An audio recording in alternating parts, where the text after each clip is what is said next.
بسم اللہ الرحمن الرحیم۔ چہرے کی کشش یا نورانیت۔ جب بھی آئینہ دیکھیں یا منہ دھوئیں تو ایک مرتبہ درود ابراہیمی پڑھ کر آئینہ میں اپنا چہرہ دیکھتے ہوئے پھونک دیا کریں۔ اگر ہاتھ پر پھونک کر ہاتھ چہرے پر پھیل لیں تو زیادہ اثر ہوگا۔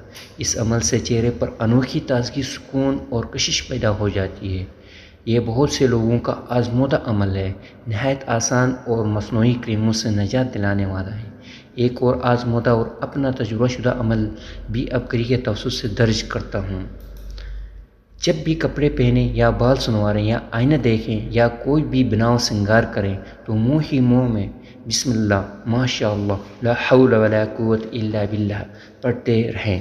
اس سے نظر بد سے بھی حفاظت ہوگی اور آپ کے حسن میں بھی نکھار آئے گا اور چہرہ بھی خوبصورت اور پرکشش ہوگا۔ لباس میں بھی برکت ہوگی۔ غرض یہ کہ حفاظت اور برکت کے لیے بہت بہترین لاجواب قرآنی دعا ہے۔